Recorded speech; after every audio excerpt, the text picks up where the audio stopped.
जय माता दी मित्रों, कैसे हो आप सब। माता रानी की कृपा से सभी अच्छे होंगे।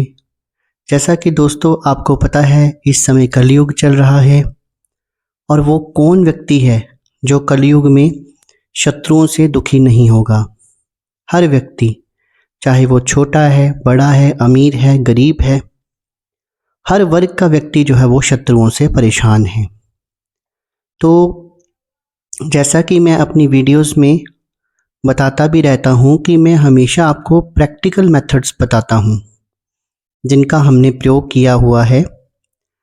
तो मारण क्रिया का कोई भी जो विधान है वो तभी आप लोगों ने इस्तेमाल में लाना है जब आपका शत्रु पीछे हटता ही नहीं है और बार बार आप साधकों के पास, भक्तों के पास, तांत्रिकों के पास जाकर अपना इलाज करवाते हैं।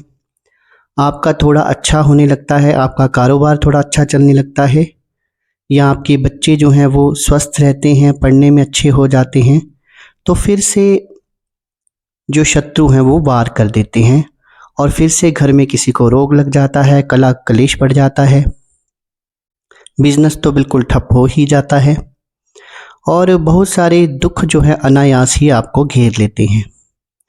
तो जब इस तरह की स्थिति पैदा हो मित्रों, तभी आपने मेरे द्वारा दिए गए प्रयोग आपने इस्तेमाल करने हैं। नहीं तो फिर ऐसा ना हो कि आप छोटी मोटी बातों के लिए, मान लिए छोटी मोटी मैं तू हो गई किसी से और आप चले हैं मारण का प्रयोग करने। नहीं, बिल्कुल नहीं, क्योंकि इन प्रयोगों को जब आप इस्तेमाल करते हैं तो कई बार अगला व्यक्ति अपना कहीं से इलाज करवाता है या इंटर्न अगर ये किया हुआ तंत्र वापस आए तो कई बार संभालना जो है वो मुश्किल हो जाता है। वैसे तो मैं आपको उन्हीं विधियों के बारे में बताता हूँ जिनका कोई भी तोड़ नहीं है तांत्रिकों के पास।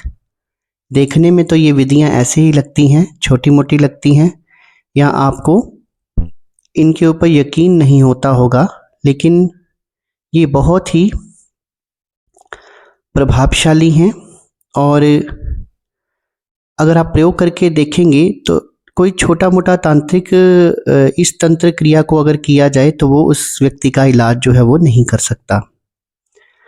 तो जिस तरह आप परेशान हैं, फिर वो भी परेशानी में घूमेगा, उसके भी पैसे लगेंगे। तो अगर कोई शत्रु नहीं मान रहा तो कहते भी है ना, जैसे के साथ तैसा ही होना चाहिए। जिस तरह का तंत्र वो आपके साथ कर रहा है उसी तरह का तंत्र उसके साथ भी होना चाहिए। यही शास्त्र कहता है कि तलवार का जवाब तलवार से दो और शब्दों का जवाब जो है वो शब्दों से दो और तंत्र का जवाब जो है वो तंत्र से दो। तो इससे पहले कि इस प्रयोग के बारे में मैं आपको बताऊं, मेरा आप सबसे आग्रह है, जो भी मेरे इस YouTube चैनल सच्चे भगत पर पहली बार आए हैं और पहली बार मेरी वीडियो देख रहे हैं, वो कृपया करके वीडियो को तो एक पूरा देखें, क्योंकि पहली बार वीडियो देख रहे होते हैं और प्रश्न ऐसे पूछ रहे होते हैं जो या तो मैंने उनका जवाब पहले अपनी वीडियोस में दिया होता है या फिर इसी वीडियो में होता है लेकिन वो स्किप कर करके देखते हैं।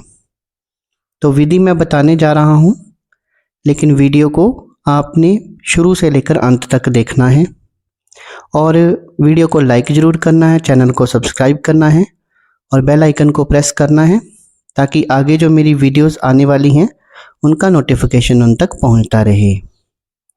तो चलिए दोस्तों शुरू करें।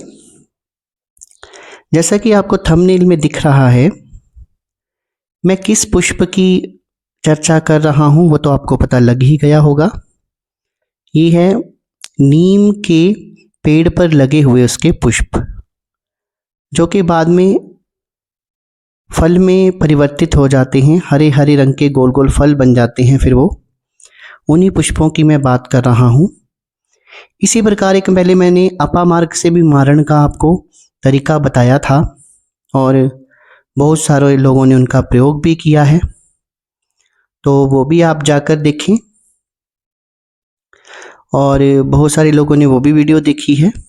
तो वो भी जो है बहुत ही कारगर एक विधि है।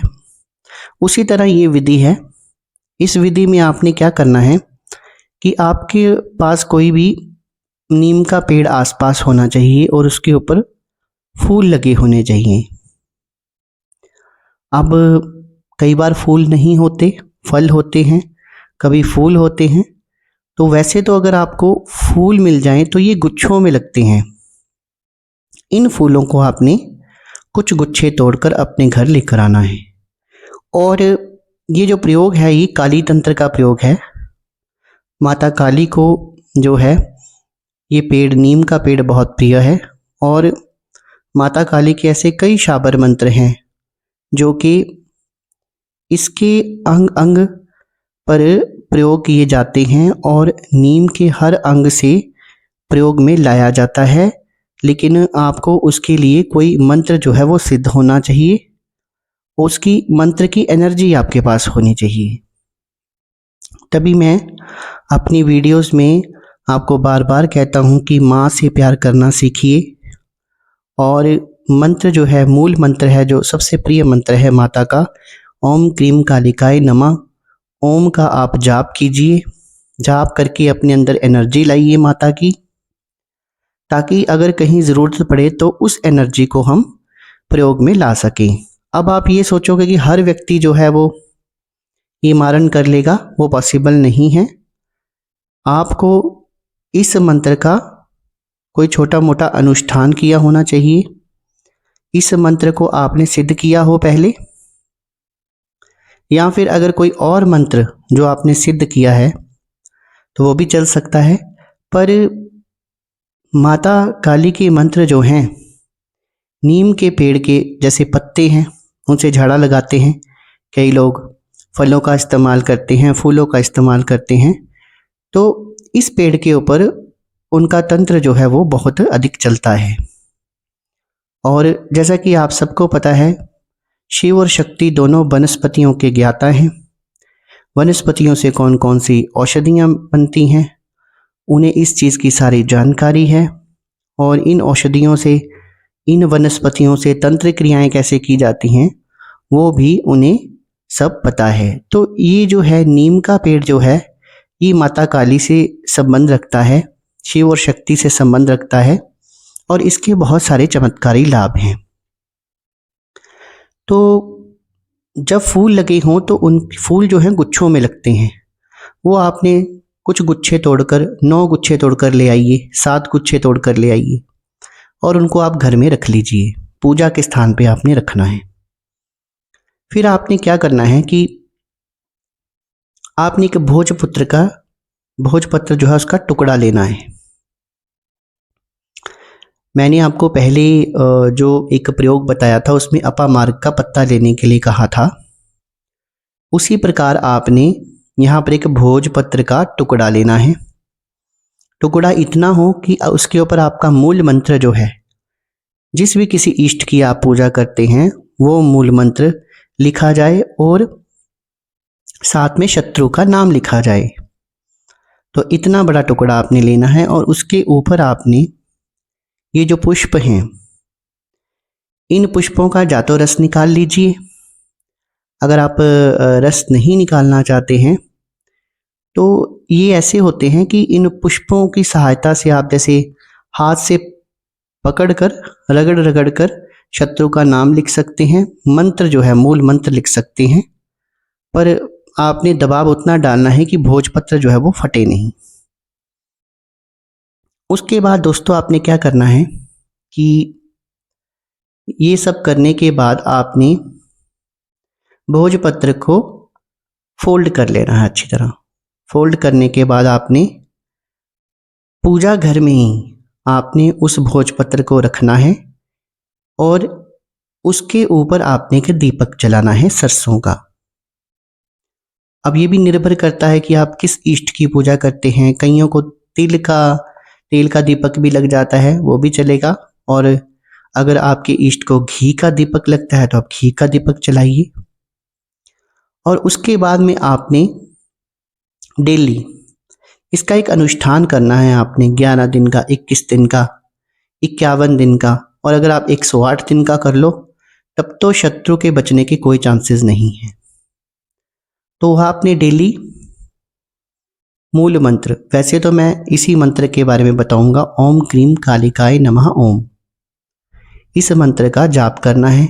आप 3 माला कर लीजिए, 5 कर लीजिए, 11 कर लीजिए, जितना भी आप रूटीन में करते हैं। एक टाइम करते हैं तो एक टाइम, 2 टाइम करते हैं तो 2 टाइम। दीपक रोज सेम रहना चाहिए, बस उसमें आपने रोज घी डालते हैं तो घी, अगर तेल डालते हो तेल जो है वो डालना है और उसे रोज प्रज्वलित करना है। उसके बाद में जब आपका अनुष्ठान पूरा हो जाए और मन में ये भाव होने चाहिए कि माता रानी आपसे बड़ा कोई भी नहीं है, या आपके जो भी इष्ट हैं कि आपसे बड़ा कोई नहीं है। इस व्यक्ति ने हमारे जीवन को नरक बना रखा है, लेकिन ये आपसे ऊपर नहीं हो सकता। जिन तांत्रिकों के पास जाता है उनसे ये तांत्रिक जो हैं, भगत जिनके पास ये व्यक्ति जाता है, आपसे वो ऊपर नहीं हो सकते। तो आप कृपया करके इस व्यक्ति का क्या करना है वो आप ही देखिए। जिन तांत्रिकों के पास ये जाता है और गलत कार्य करवाता है, उनका क्या करना है आप देखिए। हे माता रानी, मैं कुछ नहीं जानता, इस तरह का आग्रह करके आपने, जब आपका अनुष्ठान पूरा हो जाए, मान लीजिए आप 108 दिन का अनुष्ठान कर रहे हैं, तो इस भोजपत्र को आपने किसी सुनसान जगह पर जाकर छोड़ के आना है। वो कोई नदी का किनारा भी हो सकता है जहाँ कोई आता जाता नहीं है। बस इतना सा तंत्र है, लेकिन ये बहुत ही प्रभावशाली तंत्र है। आप देखेंगे कि आपका शत्रु जो है वो तड़फ तड़फ कर मरेगा। और बहुत सारी वीडियोज़ आपने देखी होंगी, लेकिन इस तंत्र को आप एक बार आजमा के देखें। इससे पहले मैंने आपको अपामार्ग के पत्ते के ऊपर भी एक प्रयोग बताया था, तो काफ़ी लोगों के मुझे कमेंट भी आए थे और उन्होंने प्रयोग भी किया था, उन्हें लाभ भी प्राप्त हुआ था। कम से कम इतना हो गया कि उनके शत्रु जो हैं वो उनसे पीछे हट गए, क्योंकि वो बहुत ही ज़्यादा तंग थे, अनायास ही लोग उन्हें तंग कर रहे थे। तो मैं आशा करता हूँ कि जो जानकारी मैंने आज आपको दी वो जानकारी आपको अच्छी लगी होगी। अगर अच्छी लगी हो तो वीडियो को लाइक कर दें, वीडियो को ज़्यादा से ज़्यादा शेयर कर दें। बहुत बहुत धन्यवाद करता हूँ कि आप अपना कीमती समय निकालते हैं और मेरी वीडियोस को देखते हैं, मेरी वीडियोस को लाइक करते हैं, शेयर करते हैं। उससे हमें वीडियोस बनाने के लिए और प्रोत्साहन मिलता है। उसके लिए बहुत बहुत धन्यवाद। कल फिर से हाजिर होऊंगा एक नई वीडियो के साथ। तब तक के लिए जय माता दी।